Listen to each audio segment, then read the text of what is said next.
Radhe Radhe. Hello everyone. तो episode शुरू करने से पहले जो नए हैं वो प्लीज चैनल को सब्सक्राइब कर दीजिए, एपिसोड को लाइक कीजिए और बेल आइकन दबाइए। So let's start it. अब आगे। इसके जवाब में विशाल ने गुस्से के साथ कहा, मैं उसे वो प्यार नहीं दे पाऊंगा जो वो चाहता है, क्योंकि वो एक ऐसा बच्चा है जो मैं कभी नहीं चाहता ही नहीं था। ये सुनकर ध्रुव ने गुस्से के साथ कहा, लेकिन वो है तो आपका ही खून ना, तो फिर आपको इतनी नफरत क्यों है उससे? क्या इसलिए क्योंकि उसकी जगह पर आपको बेटी नहीं हुई और अब आप त्रिशा को अडॉप्ट कर रहे हैं? तो फिर क्या प्रॉब्लम है उसे अपनाने में? ये सब सुनकर विशाल लैपटॉप ऑन करते बोला, तुम यहाँ से अब जा सकते हो। ये सुनकर ध्रुव ने गुस्से के साथ कहा, बट अभी तक मुझे आपकी एक बात समझ नहीं आई। आखिर आप बेटी क्यों चाहते हैं जब ऑलरेडी हम 3 भाई हैं, पूरे एम्पायर को संभालने के लिए काबिल हो रहे हैं, तो आपको अलग से एक बेटी क्यों चाहिए? ये सुनकर विशाल की आंखों में कुछ सस्पिशियस एक्सप्रेशंस आ गए और उसने तुरंत गुस्से के साथ कहा, अभी के लिए मैं तुम्हें नहीं बता सकता कि मुझे बेटी क्यों चाहिए और मेरे लिए बेटी क्यों इम्पोर्टेंट है, लेकिन जब तुम पूरी तरह से उसे बात को समझने के काबिल हो जाओगे तब मैं तुम्हें जरूर बताऊंगा। अभी के लिए तुम यहाँ से जा सकते हो। ये कहकर विशाल अपना काम करने लगा, तो वहीं ध्रुव ने ये सब सुनकर गुस्से से अपने हाथों की मुट्ठियां बनाई और वहां से बाहर निकल गया। शाम का वक्त। इस वक्त विला में वायलिन की आवाज चारों तरफ गूंज रही थी। नमन और रोहित दोनों को इस वक्त सोफे पर बैठे कुछ फाइल्स में काम कर रही थी। तभी नमन ने कुछ सोचकर कहा, अभी हमें 1 हफ्ता और यहाँ रहना है। तुमने क्या सोचा है? क्या हम अंतरा को भी अपने साथ यहीं पर रखें? इसके जवाब में रोहित ने कहा, हमें यहीं करना होगा, क्योंकि अगर हमने उसे खुद से दूर किया तो वो नहीं रह पाएगी। अभी तो मैंने बहुत मुश्किल से उसे समझाया है, वरना ये काम भी नहीं कर पाएंगी। ये सुनकर नमन ने कहा, इसी बात का तो परवाह है मुझे। अगर उसकी वजह से हमारे काम में कोई भी प्रॉब्लम आई तो दानिश सर के साथ साथ विशाल सर भी हमें माफ नहीं करेंगे। लेकिन तभी रोहित के दिमाग में कुछ आया और उसने नमन को देखकर कहा, वैसे मुझे आपसे कुछ कहना था। ये सुनकर नमन ने कहा, क्या कहना है? उसके जवाब में रोहित कुछ सोचकर बोला, आज बहुत अजीब हुआ। इसके जवाब में नमन ने भी कुछ सोचा और बोला, हाँ मुझे भी तुमसे कुछ कहना है। तभी रोहित ने मुंह बनाकर कहा, लेकिन पहले मैं कहूँगा, पहले आपको मेरी बात सुननी होगी। इसके जवाब में नमन ने कहा, हाँ ठीक है तुम ही बोलो। तभी रोहित ने कहा, दानिश सर आज बहुत अजीब बिहेव कर रहे थे। वो अंतरा को लेकर अपने पास रखने की कोशिश कर रहे थे। मुझे ऐसा लग रहा था कि कहीं अंतरा उन्हें परेशान ना कर दे, लेकिन वो ऐसे दिखा रहे थे जैसे कि उन्हें अंतरा से कोई परेशानी ना हो रही हो और जैसे वो अंतरा को इसी घर में रखना चाह रहे हों। ये बात मुझे बहुत अजीब लगी। मुझे समझ नहीं आया कि ये सब देखकर क्या सोचूं। और फिर तभी नमन ने भी हैरानी के साथ कहा, मुझे भी तुमसे यही बताना था। दानिश सर बहुत अजीब बिहेव कर रहे। उन्होंने दोपहर में अंतरा के लिए नए और ब्रांडेड कपड़े भिजवाए थे।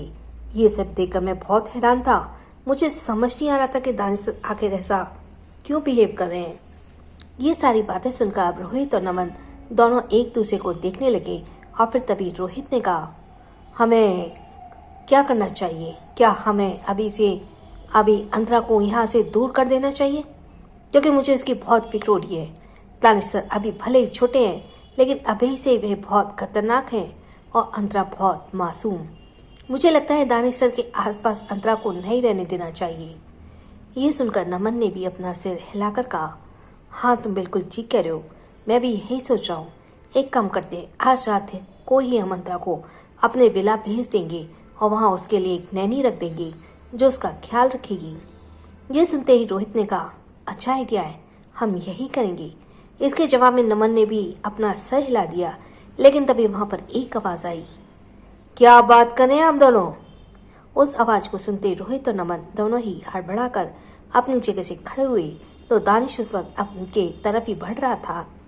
दानिश को देखकर रोहित ने कहा, कुछ नहीं सर, मैं बस यही कह रहा था कि आने वाली जो क्रूज मीटिंग है उसमें ध्रुव सर के साथ साथ आपका भी होना जरूरी है, ऐसा विशाल सर ने कहा है। Cruise meeting? क्रूज मीटिंग का नाम सुनकर दानिश के भाव बदल गए और उसने बिना किसी एक्सप्रेशन के साथ कहा, मुझे पता है और मैं उस मीटिंग में जरूर जाऊंगा। तभी नमन ने जवाब दिया, मैं आपके वहां जाने की तैयारी कर लेता हूँ। ये कहकर वो वहां से जाने लगा, लेकिन तभी दानिश की आवाज उसके कानों में गई, और एक बात आप लोग ध्यान से सुन लीजिए, अगर आप दोनों ने उस लड़की को यहाँ से कहीं भी दूर भेजने की कोशिश की तो मुझसे बुरा कोई नहीं होगा। दानिश की बात सुनते ही नमन और रोहित हैरान रह गए और वो हैरानी से एक दूसरे को मुंह ताकने लगे। दानिश अपने कमरे के तरफ जाने लगा, तभी रोहित तुरंत हिचकिचाते हुए बोला, दानिश सर, मैं आपसे कुछ पूछना चाहता हूँ। दानिश के कदम रुक गए और वो बिना किसी एक्सप्रेशन के साथ बोला, मुझे पता है आप क्या जानना चाहते हैं, लेकिन मैं आपकी किसी भी बातों का जवाब देना जरूरी नहीं समझता। लेकिन आप बस इतना ध्यान रख लीजिए कि वो लड़की यहाँ से कहीं नहीं जानी चाहिए। ये कहकर वो वहां से कमरे की तरफ चला गया। वहीं उसकी सारी बातें सुनकर रोहित ने हैरानी से कहा, दानिश सर तो हमारी बात सुनने के लिए तैयार ही नहीं है, अब हम क्या करेंगे? मुझे बहुत टेंशन हो रही है अंतरा की। मुझे ऐसे लग रहा है दानिश सर के दिमाग में कुछ तो चल रहा है। कहीं ऐसा तो नहीं है कि वो हमारी शिकायत विशाल सर से कर देंगे और विशाल सर को अंतरा के बारे में बता देंगे और अंतरा को हम दोनों से हमेशा हमेशा के लिए दूर कर देंगे। ये सोचते ही नमन की आंखों में भी एक डर आ गया, लेकिन दूसरे पल उन्होंने अपना सर ना में हिलाकर कहा, नहीं, मुझे नहीं लगता कि ऐसा कुछ होगा। क्या तुम्हें नहीं पता कि विशाल सर और दानिश सर का क्या रिश्ता है? वो दोनों भले ही बाप बेटे हैं, लेकिन दानिश सर विशाल सर से बहुत कम ही बात करते हैं और वो ऐसी चीजों की शिकायत कभी नहीं करेंगे। मुझे लगता है कोई दूसरी बात है।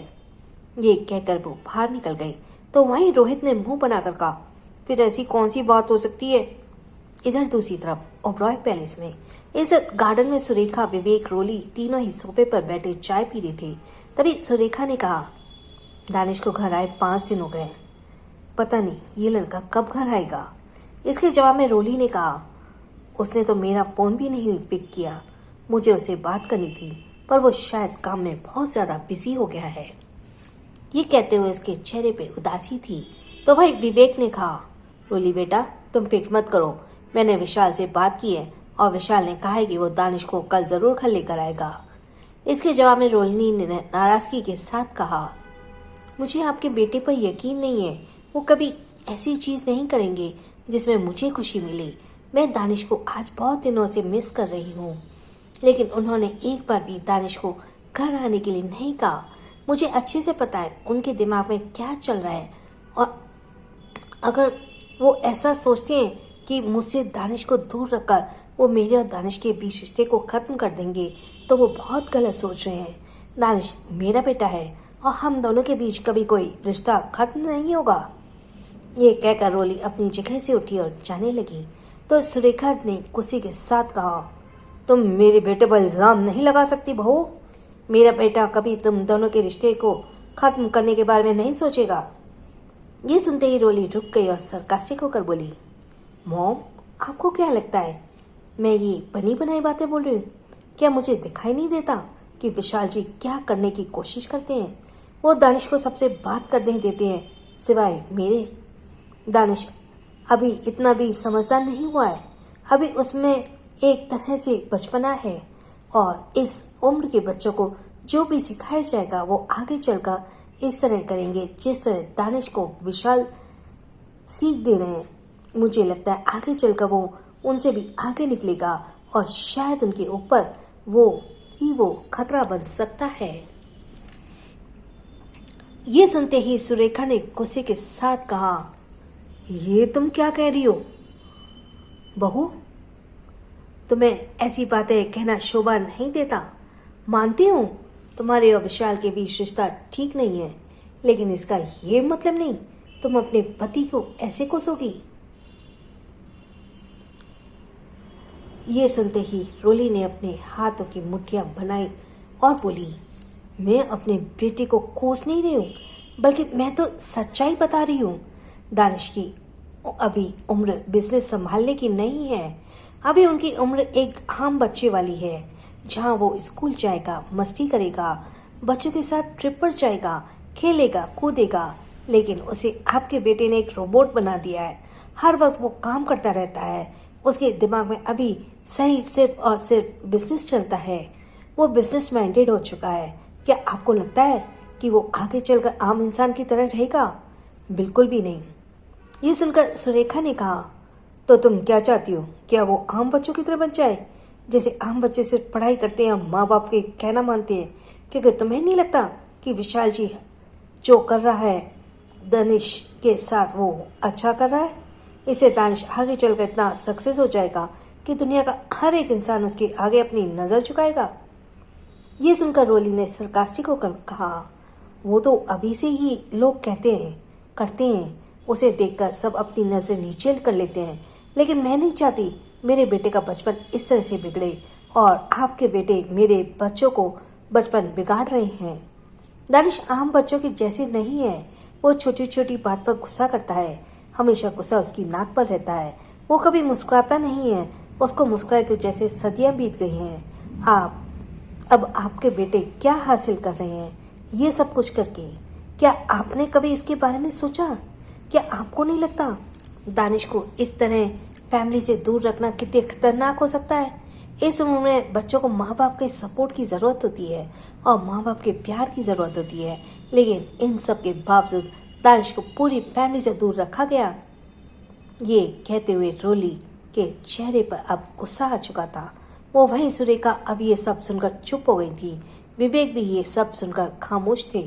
तभी उन्होंने कुछ सोचा और बोले, मुझे लगता है रोली बिल्कुल ठीक कह रही है।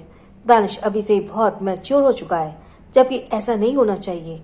इस तरह से तो वो आगे चलकर और भी ज्यादा बिगड़ सकता है। बेशक से वो अभी से ही बिजनेस संभालने की काबिल हो रहा है, लेकिन उसे एक आम बच्चों की तरह ही रखना चाहिए। यह सुनकर रोली ने गुस्से के साथ कहा, डैड, पर ऐसा कुछ भी नहीं होने वाला, क्योंकि आपके बेटे ने मेरे बेटे को पूरी तरह से बिगाड़ दिया है। वो आम बच्चों की तरह कभी नहीं रह सकता, इसलिए अब मुझे उसे उम्मीद नहीं है। बस एक माँ होने के नाते उसकी फिक्र लगी रहती है। शायद मुझे अब उसकी फिक्र भी नहीं करनी चाहिए, क्योंकि उसका बाप है उसकी फिक्र करने के लिए। ये कहकर वो गुस्से से अंदर चली गई और सुरेखा ने कहा, बहू, तुम ये सब क्या कह रही हो? तुम भी तो उसकी माँ हो ना, तुम ऐसी बातें कैसे कर सकती हो? लेकिन रोली अब तक चाह चुकी थी। फैमिली से दूर रहना कितना खतरनाक हो सकता है इस उम्र में बच्चों के माँ बाप के। इधर विवेक ने कुछ सोचकर कहा, लगता है अब मुझे खुद ही दानिश से बात करनी होगी। ये कहकर वो अपनी जगह से उठे और सीधे बाहर की तरफ निकल गए। इधर दूसरी तरफ रात का वक्त हो चला था। डाइनिंग एरिया में इस वक्त दानिश हेड चेयर पर बैठा डिनर कर रहा था। उसके चेहरे पे कोई भी भाव नहीं थे, तो वहीं रोहित और नमन भी साइड में खड़े बस चुपचाप दानिश को देख रहे थे। तभी दानिश ने आखिरी बाइट लेते हुए कहा, क्या उसने डिनर कर लिया? ये सुनकर नमन ने जवाब दिया, जी, मैंने उसे डिनर करवा दिया और सुला भी दिया है। वो आपको यहाँ डिस्टर्ब करने के लिए नहीं आएगी, आप फिक्र मत कीजिएगा। तभी दानिश ने अपने दोनों हाथ टेबल पर पटके। ये देखकर नमन और रोहित एक पल के लिए चौंक गए। रोहित ने तुरंत कहा, क्या हुआ सर? क्या खाने में कोई कमी है? इसके जवाब में दानिश ने गुस्से के साथ कहा, मैं उसके लिए एक नैनी हायर कर रहा हूँ। तुम दोनों को उससे ज्यादा क्लोज जाने की जरूरत नहीं है। उसका जो भी काम होगा वो नैनी खुद करेगी। Got it? ये सुनकर रोहित और नमन हैरान हो गए और नमन ने हैरानी से कहा, व्हाट? लेकिन अचानक से आप ये क्यों कर रहे हैं? और सर, आपको क्या हुआ है? आप अंतरा को इतनी परवाह क्यों कर रहे हैं? ये सुनकर दानिश अपनी जगह से उठा बिना किसी भाव के बोला, किसने कहा कि मैं उसकी परवाह कर रहा हूँ? रोहित ने नासमझी में कहा, तो फिर आप उसके लिए एक पर्सनल नैनी क्यों हायर कर रहे हैं? हम सब है ना उसकी मदद के लिए। मैं उसके रेडी कर देता हूँ, तो वहीं नमन उसे फ्रेश करवा कर शॉवर दिला देता है, और फिर मैं उसे डिनर, ब्रेकफास्ट, लंच करवा देता हूँ, और फिर नमन उसे सुला देता है। हम दोनों काफी हैं उसके लिए। ये सब सुनकर दानिश के एक्सप्रेशंस दूसरे ही पल डार्क हो गए और उसने अपने हाथों की मुट्ठियां कसकर बंद करते हुए कहा, क्या तुम उसे शॉवर दिलाते हो? अचानक से नमन के चेहरे पर पसीने आ गए और वो हकलाते हुए धीरे से बोला, जी सर। और तभी बॉल टूटने की आवाज उन सभी के कानों में आ गई, जिससे नमन और रोहित एक पल के लिए चौंक गए। और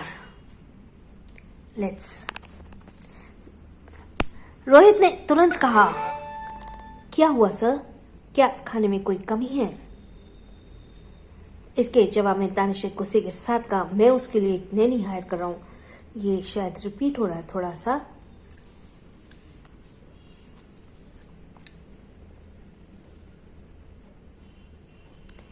और फिर तभी बाउल टूटने की आवाज आई। रोहित और नमन इस वक्त दोनों ने के सदमे में जा चुके थे।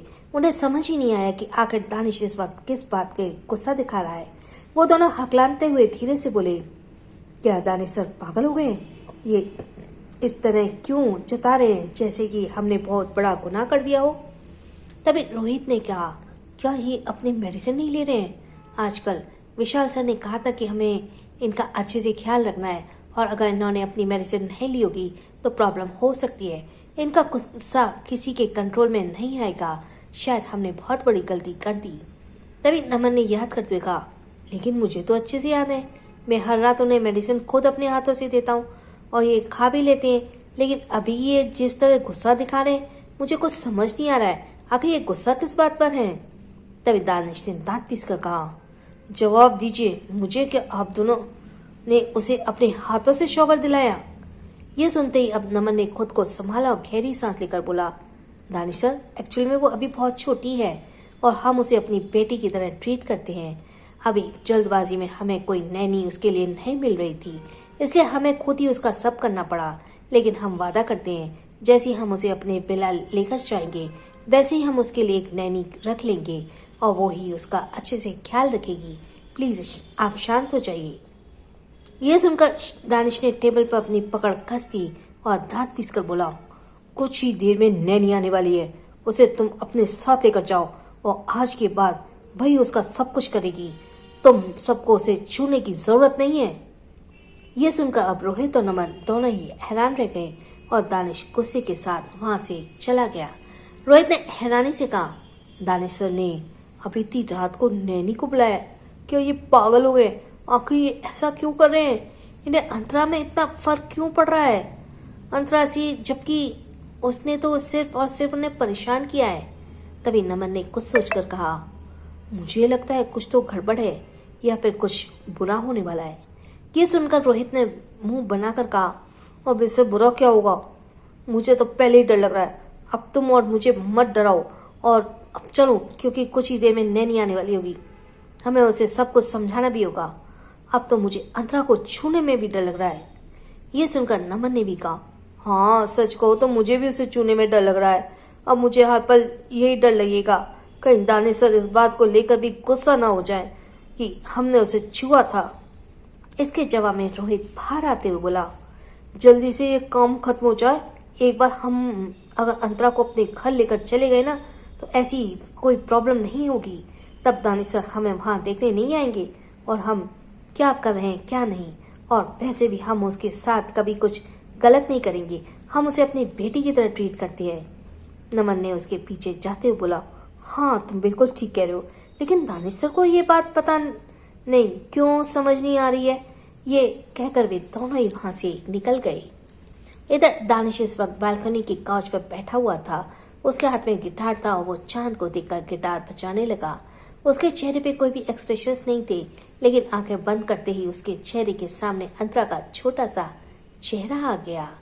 दूसरे ही पल दानिश ने उसकी अपनी आंखें खोल दी और चांद को घूरते हुए बोला, मुझे तुम पसंद हो, लेकिन तुम में मुझे वो क्यों दिखाई दे रही है? आखिर क्यों कर रहे हो तुम मेरे साथ ऐसा?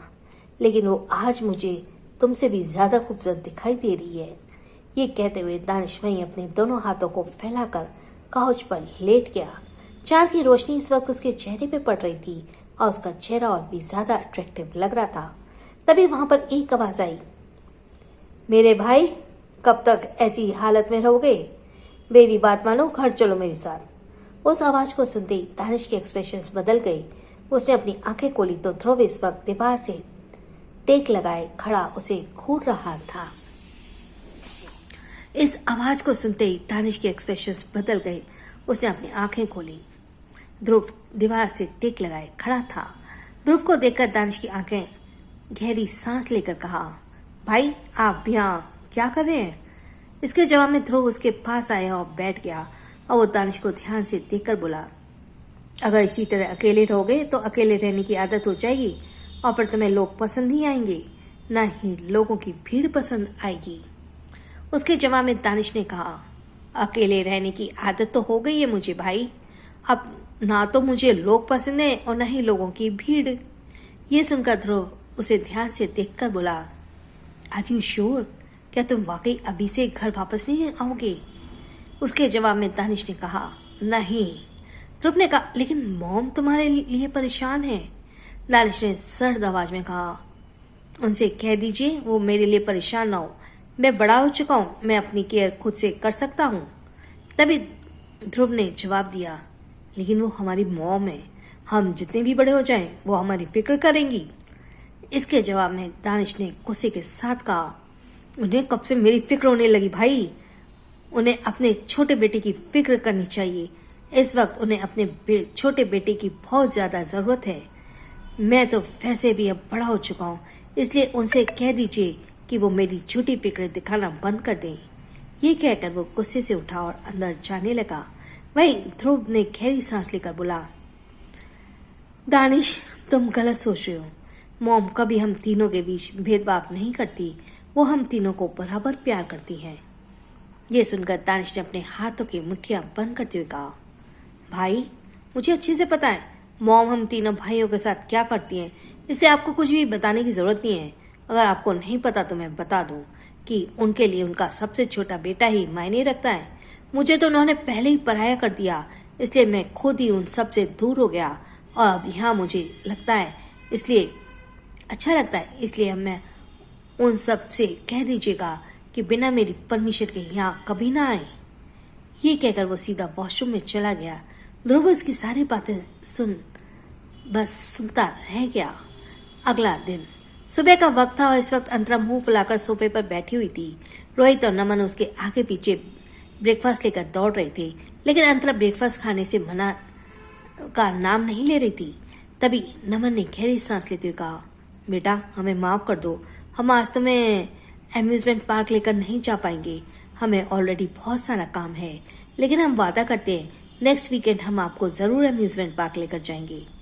अंतरा ने मुंह बनाते हुए कहा, पर मुझे वो नैनी पसंद नहीं है और आप उस नैनी को यहाँ से भेज दो। आप दोनों ही मुझे लेडी किया करो, आप दोनों के साथ मैं बहुत एंजॉय करती हूँ और मस्ती भी करती हूँ। ये सुनते ही रोहित और नमन एक दूसरे को देखने लगे। रोहित ने धीरे से कहा, अगर उसे पता चला कि उस नैनी को खुद दानिश सर ने उसके लिए हायर किया है तब कैसा रिएक्ट करेगी? मुझे तो डर लग रहा है उसे बताते हुए भी। इसके जवाब में नमन ने कहा, हाँ मुझे भी समझ नहीं आ रहा, हम उसे कैसे बताएं कि उसे हमने हायर नहीं किया है। इसके जवाब में अब दोनों चुप ही हो गए। तभी अंतरा सोफे से नीचे उतरते बोली, मुझे बाल गार्डन में खेलने जाना है। ये सुनकर नमन ने तुरंत कहा, ओके आप मेरे साथ चलो। ये सुनकर अंतरा ने अपना सिर लाया और वो अपने हाथ में डालकर लेकर सीधे गार्डन की तरफ दौड़ निकली। नमन उसके पीछे जाते हुए बोला, अंतरा बेटा रुको, मेरा इंतजार करो, इस तरह आप अकेले नहीं जा सकती। लेकिन अंतरा ने उसकी बात नहीं सुनी और वो दौड़ते हुए गार्डन की तरफ बढ़ गई। इधर रोहित नमन के पीछे आते हुए बोला, अभी के लिए दानिश सर अपने गिटार क्लासेस गए हुए हैं, इसलिए हम इसे गार्डन में खेलने के लिए भेज सकते हैं और शाम को विशाल सर यहाँ आएंगे। इसके बाद हम इसे बैकयार्ड में ही रुकने के लिए कह देंगे। ये सुनकर नमन ने सिर हिला दिया। वो दोनों गार्डन में आ गए। अंदर गार्डन में फुहारे के पास वहाँ फूलों के आसपास उड़ रही तितलियों को देख रही थी और खुशी से तालियां बजा रही थी। उसे इस तरह खिलखिलाकर देख नमन और रोहित दोनों ही मुस्कुरा रहे थे, पर तभी उन दोनों की नजर विला से बाहर निकल रहे ध्रुव पर गई। ध्रुव को वहां देखकर रोहित और नमन दोनों ही हड़बड़ा गए और रोहित ने डरते हुए कहा, ओ नो, यहाँ तो ध्रुव सर आ गए, हमें जल्द से जल्द अंतरा को कमरे में लेकर जाना होगा। अगर उन्होंने गलती से भी अंतरा को देख लिया तो प्रॉब्लम हो सकती है। ये सुनकर नमन ने भी अपना सिर हिलाया, लेकिन वहीं रोहित ने जैसी अंतरा की तरफ बढ़ा, पर तभी उसने देखा कि अंतरा ध्रुव को देख चुकी थी और ध्रुव को देखते ही वो जोर से चिल्लाई, अरे आप तो वही हो ना जो मुझे आश्रम में मिले थे, क्या आपको पता है कि मेरा दोस्त कहाँ रहता है? ध्रुव जो बाहर की तरफ जा रहा था वो अंतरा की आवाज सुनकर रुक गया और उसे हैरानी से देखने लगा। इधर रोहित और नमन दोनों ने अपने सिर पर हाथ रख लिया। नमन ने लाचारी से कहा, ये लड़की तो जैसे जबरदस्ती अपने आप पर मुसीबत मोल लेती है, पता नहीं आगे चलकर हम इसे कैसे संभालेंगे। वहीं ध्रुव अंतरा की तरफ बढ़ने लगा। अंतरा की आंखों में चमक थी। वो उसके पास दौड़ती हुई गई और बोली, क्या आप मेरे दोस्त को जानती हैं? कहाँ है वो? उसका घर कहाँ है? मुझे उससे मिलना है। मुझे उसकी बहुत याद आती है। क्या आप मुझे बताएंगे वो कहाँ पर मुझे मिलेगा? अंतरा के इस सभी सवालों को सुनकर ध्रुव ने हैरानी से कहा, पर तुम यहाँ क्या कर रही हो? तुम्हें यहाँ कौन लेकर आया? ये कहकर वो आसपास देखने लगा। तब कि उसकी नजर नमन और रोहित पर गई। उन दोनों को देखकर ध्रुव ने कहा, नमन अंकल, रोहित अंकल, क्या आप मुझे बताएंगे ये लड़की यहाँ क्या कर रही है? रोहित ने हिचकिचाते हुए कहा, एक्चुअली ये गलती से यहाँ पर आ गई थी, पर हम इसे जल्दी अनाथ आश्रम छोड़ देंगे। आप फिक्र मत कीजिए, हम इसे यहाँ से लेकर जाने वाले थे। लेकिन तभी अंतरा ने ध्रुव के हाथ को पकड़ लिया और उसे जोर जोर से हिलाकर बोली, प्लीज प्लीज मुझे मेरे दोस्त के पास ले चलिए, मुझे उसके मिलना है, प्लीज। उसकी बात सुनकर ध्रुव हल्के से मुस्कुरा दिया और बोला, यू नो व्हाट, तुम्हारा दोस्त भी तुमसे मिलने के लिए बहुत एक्साइटेड है। इनफैक्ट वो भी बिल्कुल तुम्हारी तरह जिद कर रहा था तुमसे मिलने के लिए, लेकिन मैं उसे अभी तुमसे नहीं मिलवा सकता, इसलिए प्लीज अभी के लिए ऐसी जिद मत करो। लेकिन तभी अंतरा अब ध्रुव के दोनों पैरों को लिपट गई और ध्रुव के पैरों के बीच अपना छोटा सा सिर घुमाते हुए बोली, जब तक आप मुझे मेरे दोस्त से नहीं मिलवाएंगे तब तक मैं आपको नहीं छोड़ूंगी। मैं आपको कहीं नहीं जाने दूंगी। मुझे मेरे दोस्त से मिलाओ। ध्रुव उसकी हरकत को देखकर हैरान था। वहीं नमन और रोहित का भी मुंह खुला के खुला रह गया। वो दोनों अभी आगे बढ़ते उससे पहले ध्रुव ने उन दोनों को रोक दिया और अंतरा को खुद से दूर करने लगा और बोला, देखो अंतरा, तुम मेरी बात नहीं समझ रही हो। मैं प्रॉमिस करता हूँ मैं तुम्हें तुम्हारे दोस्त से जरूर मिलवाऊंगा, लेकिन अभी थोड़ी प्रॉब्लम है। ये कहकर ध्रुव जबरदस्ती अंतरा को अपने पैरों के बीच से बाहर निकालने लगा, लेकिन अंतरा किसी छोटे से ऑक्टोपस की तरह उसके पैरों में लिपटी हुई थी। ध्रुव काफी ज्यादा स्ट्रगल करने लगा और वो अभी स्ट्रगल कर रहा था कि तभी उन सभी के कान में एक बेहद गुस्से भरी लेकिन डरावनी आवाज आई, अभी की अभी उन्हें छोड़ दो, अदरवाइज जिससे बुरा कोई नहीं होगा तुम्हारे लिए। उस आवाज को सुनते एक पल के लिए ध्रुव शॉक्ड हो गया। वहीं अंतरा जो अभी तक ध्रुव के पैरों से लिपटी हुई थी वो भी झटके के साथ सामने देखने लगी और सामने खड़े इंसान को देखकर वो एकदम से डर गई। कौन है वो शख्स? उस आवाज को सुनते ही अंतरा एक पल के लिए चौंक गई। उसे सामने की तरफ देखा और सामने खड़े दानिश को देखकर वो एक पल के लिए डर भी गई, लेकिन अभी वो कुछ रिएक्ट करती उससे पहले दानिश गुस्से के साथ उसकी तरफ बढ़ा और वहीं ध्रुव, नमन और रोहित तीनों ने भी जब दानिश को इतने गुस्से में देखा तो नमन और रोहित तो डर गए। लेकिन ध्रुव ने ना समझी में कहा, दानिश व्हाट हैपेंड, क्या हुआ तुम्हें? लेकिन तभी दानिश ध्रुव के पास आया और अभी भी ध्रुव के पैरों से लिपटी छोटी सी अंतरा को पीछे से पकड़ उसे दूर खींच लिया। अंतरा सीधे दानिश के पैरों से जा लिपटी और दानिश गुस्से से बोला, तुम्हारी कैसे हिम्मत हुई मेरे अलावा किसी दूसरे को छूने की? ये सुनकर ध्रुव की आंखें छोटी हो गई और वहीं बाकी सब भी हैरान रह गए। लेकिन अंतरा ने को कुछ समझ नहीं आया। वो अपना छोटा सा सर सहलाते हुए बोली चिढ़कर, आपने मेरे इंटेलिजेंस से छिल पर मार दिया। आपको पता है मेरा छोटा सा छिल कितना ज्यादा इंटेलिजेंट है? अगर उसे कुछ हो जाता तो मैं बुद्धू बन जाती ना। उसकी ये बातें सुनकर दानिश नीचे झुका और उसकी कसकर हाथ से पकड़कर बोला, मेरी एक बात कान खोलकर सुन लो, तुम मेरे अलावा तुम किसी के पास नहीं जाओगी और ये आज हरकत जो तुमने की है ना, इसकी सजा के लिए रेडी रहना। सजा का नाम सुनते ही एक बार फिर से अंतरा चौंक गई तो वो ध्रुव, नमन और रोहित को तरफ देखकर मुंह फुलाकर बोली, ये हमेशा मुझे सजा देते लेते हैं, पर मैंने गलती क्या की है?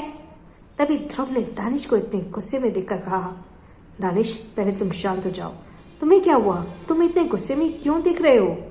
इसके जवाब में दानिश ने गुस्से के साथ कहा, भाई आप यहाँ क्या कर रहे हैं और आप इसे क्या बात कर रहे थे? ये कहकर उसने अंतरा की कलाई को पकड़ा और उसे सीधे अपने पीछे कर दिया। अंतरा तुरंत दानिश के दूसरी साइड से निकलने लगी, लेकिन दानिश ने वापस उसे दूसरी तरफ अपना पैर अड़ा दिया। अंतरा दानिश के पैरों से लिपट गई और चिढ़कर बोली, मुझे लोहित और नमल अंकल के पास जाना है, चलो मुझे जाने दीजिए। यह कहते हुए वो दूसरी साइड से निकलने को हुई, लेकिन दानिश ने दूसरी साइड से पैर लगा दिया। अंतरा एक बार फिर से उसके पैरों से लिपट गई। वो इधर से उधर फुदक कर बाहर जाने की कोशिश कर रही थी, लेकिन दानिश उसे अपने पीछे से आगे आने ही नहीं दे रहा था।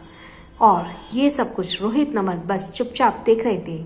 उन दोनों के अंदर हिम्मत नहीं थी कि अभी दानिश के बीच कुछ भी कह सके।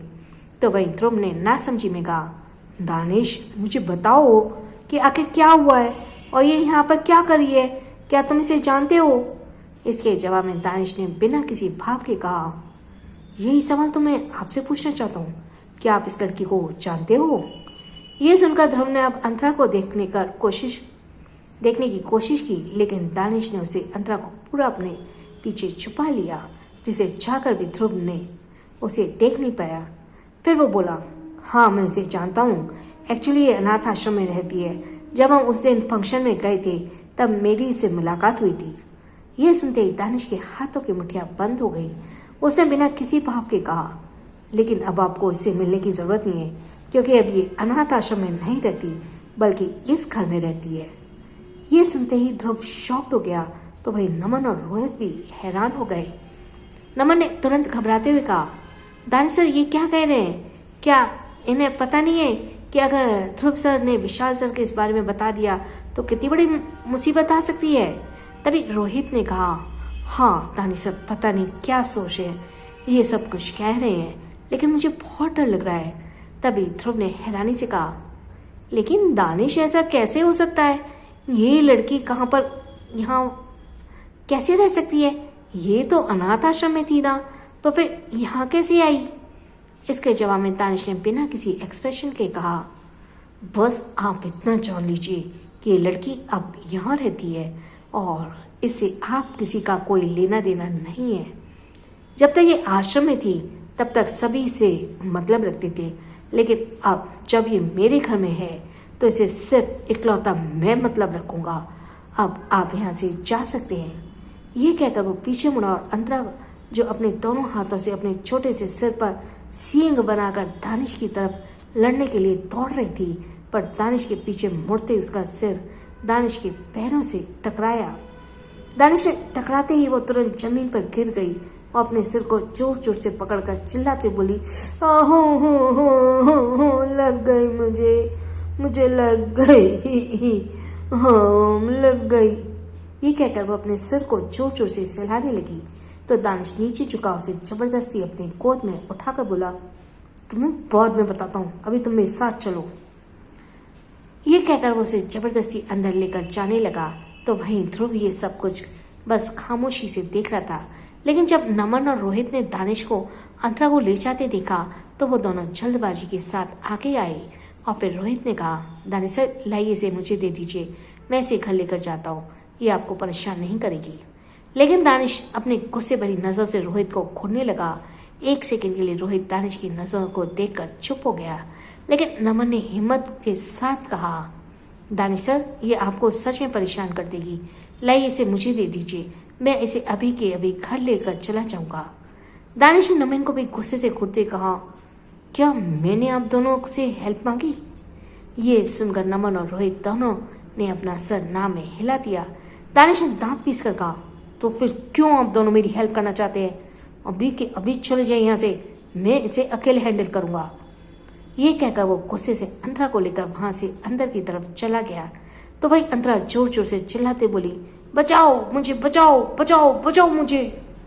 वो उसे चिल्ला रही थी जैसे उसे कोई बहुत बड़ी सजा देने के लिए ले जाया जा रहा हो, और उसके चिल्लाने से दानिश उसे घूर कर देखने लगा और भाई नमन और रोहित बस उसे जाते हुए देख रह गए। ध्रुव अभी भी चुपचाप उसी जगह खड़ा था और फिर तभी नमन उसके पास आते बोला, ध्रुव सर, मैं आपसे एक रिक्वेस्ट करना चाहता हूँ। ध्रुव जो अभी भी दानिश के जाते हुए देख रहा था, उसने कहा, क्या रिक्वेस्ट करनी है आपको अंकल? इसके जवाब में नमन ने हिचकिचाते हुए कहा, एक्चुअली अंतरा गलती से अनाथ आश्रम से भागकर यहाँ आ गई थी और जब से यहाँ से तब से हमने एक बार भी इसे वापस नहीं जाने दिया। हमने आश्रम में इसके लिए बात कर ली है, हम इसे अडॉप्ट करना चाहते हैं। हालांकि हम दोनों ही आदमी हैं, इसलिए अनाथ आश्रम में अभी फॉर्मेलिटी में थोड़ा प्रॉब्लम आ रहा है, लेकिन अंतरा के लिए हम जल्दी एक औरत लेकर आएंगे जो उसकी नैनी होगी और उसका ध्यान रखेगी, तब हमें उसे अडॉप्ट करने के लिए दे दिया जाएगा। इसलिए प्लीज़ मैं आपसे रिक्वेस्ट करना चाहता हूँ कि आप विशाल सर से इसके बारे में कुछ भी ना बताएं। ये सब सुनकर ध्रुव ने कहा, लेकिन तुम दोनों से ज़्यादा तुम मेरे भाई के क्लोज मुझे दिख रही है। ये सुनते ही रोहित और नमन एक बार फिर से चुप होकर एक दूसरे का मुंह देखने लगे। अब उन्हें समझ नहीं आ रहा था कि वो ध्रुव से क्या बताएं कि इन दोनों दानिश कुछ ज़्यादा ही अंतरा से ऑब्सेस्ड होने लगा है। वो बस हर वक्त उसके बारे में उसे पूछा करता था और उनको अंतरा से दूर रहने की इजाज़त देता था और वो अंतरा के पास भी उन्हें गलती से भी जाने नहीं देता था। यहाँ तक कि खुद एक पर्सनल मेड भी उसे अंतरा के लिए हायर किया था, जो उसे ही रेडी करती थी और शॉवर दिलाती थी। वो दोनों यही सब कुछ सोच रहे थे। तभी ध्रुव ने कहा, मैं आपसे कुछ पूछ रहा हूँ, जवाब दीजिए मुझे। आप कह रहे हैं कि आप उसे अडॉप्ट करना चाहते हैं, लेकिन यहाँ तो कुछ और ही दिख रहा है। मुझे ऐसे लग रहा है जैसे मेरे भाई ने छोटे बच्चे का अडॉप्ट किया हो। मैंने उसकी आंखों में कुछ अलग देखा है। क्या आप मुझे इसके बारे में कुछ बताएंगे? ये सुनते ही तभी रोहित के मुंह पर कंट्रोल नहीं हुआ और उसने झट से कह दिया, एग्जैक्टली सर, मैं भी यही सोच रहा हूँ कि आखिर दानिश सर को हुआ क्या है। वो अंतरा को लेकर कुछ ज़्यादा ही अजीब बिहेव कर रहे हैं। हमें भी इसके बारे में समझ नहीं आ रहा है, लेकिन वो बहुत गुस्से वाले हैं, इसलिए हम उनके सामने कुछ नहीं कह पाते। फिर ये सुनकर अब ध्रुव के भाव बदल गए। उसने सीरियस होकर कहा, क्यों, क्या किया उसने अंतरा के साथ? क्या वो उसके साथ गलत बिहेव करता है? क्या वो उसे डांट डपट या चिल्लाता तो नहीं है?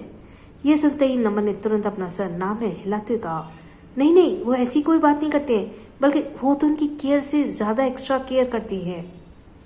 Extra care? एक्स्ट्रा केयर का नाम सुनकर ध्रुव के भाव बदल गए और उसने कहा, क्या आप मुझसे मजाक कर रहे हैं?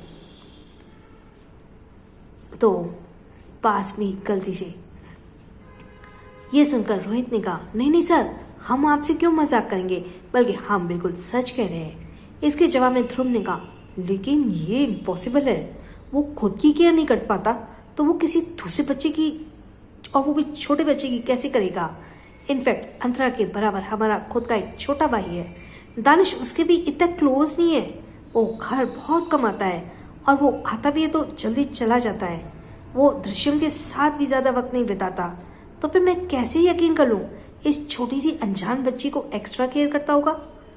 ये सुनकर अब रोहित और नमन को समझ नहीं आया कि वो कैसे ध्रुव को समझाएं कि वो लोग खुद भी ये सोच सोच कर परेशान हैं। तभी ध्रुव कुछ कहता उससे पहले नमन बात संभालते बोला, शायद आप ठीक कह रहे हैं, हमें ही गलती हो गई होगी समझने में। वैसे जो हमने रिक्वेस्ट किया आप बस उसे मान लीजिए, बाकी हम संभाल लेंगे। बहुत जल्द अंतरा को यहाँ से लेकर चले जाएंगे। ये सुनकर ध्रुव ने फिर गहरी सांस लेकर कहा, ओके, आप फिक्र मत कीजिए, मैं डैड को इसके बारे में कुछ नहीं बताऊंगा, लेकिन दादाजी शाम को यहाँ आने वाले हैं, इसलिए कोशिश कीजिएगा कि अंतरा उनके सामने ना पाए, वरना प्रॉब्लम हो सकती है। क्योंकि आप दोनों अच्छे से जानते हैं डैड दानिश के करीब किसी को नहीं जाने देते, और जिस तरह दानिश अभी अंतरा के अपने साथ लेकर आया है उसे दानिश को तो नहीं पर अंतरा को जरूर तकलीफ होगी। ध्रुव की तकलीफ का मतलब नमन और रोहित अच्छे से समझ रहे थे, जिस वजह से उन दोनों की आंखों में एक डर आ गया था अंतरा को लेकर। उन दोनों ने अपना सर हिलाया और फिर ध्रुव वहां से निकल गया। उसके जाने के बाद नमन ने थोड़ा घबराते हुए कहा, जिसका डर था वही हुआ। मैंने पहले ही कहा था विशाल सर को, अगर गलती से भी इसके बारे में पता चलेगा तो वो ज़रूर अंतरा को कोई तकलीफ पहुंचाएंगे। और अभी ध्रुव सर ने जिस तरह से बोला है, अब तो मुझे और भी ज़्यादा डर लग रहा है। अंतरा बहुत चंचल है, वो बहुत शरारती भी है, वो हमारी बातें नहीं मानती और अगर विशाल सर के सामने वो आ गई तो हम क्या करेंगे। ये सुनकर रोहित भी अब खामोश हो गया।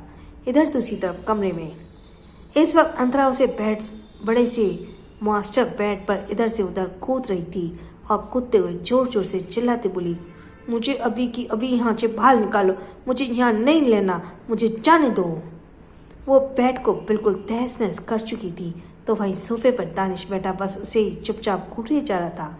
उसने अंतरा की बातों का कोई जवाब नहीं दिया। अंतरा अब उसे गुस्से से लैंप बोर्ड पर लगी दानिश की फोटो को देखने लगी और उसने अपने छोटे से पैर को राउंड में घुमाया और एक छोटा लात डायरेक्ट दानिश के फोटो पर मार दिया। दानिश का फोटो सीधे जमीन पर गिर गया। यह देखकर दानिश की भौहें आपस में तन गई और अंतरा इस वक्त जोर से चिल्लाई, मैंने वैम्पायर को कीला दिया, मैंने वैम्पायर को कीला दिया, मार दिया मैंने वैम्पायर को। यह सुनते ही अब दानिश ने अपनी जगह से खड़ा हो गया और अंतरा की तरफ बढ़ने लगा तो वहीं अंतरा ने जैसे दानिश को अपने पास आते देखा वो एक पल के लिए डर गई। क्या करेगा दानिश अंतरा के साथ, कमेंट बॉक्स में ज़रूर बताना और एपिसोड लाइक करना, सब्सक्राइब चैनल करना और नोटिफिकेशन बेल दबाना। देखते हैं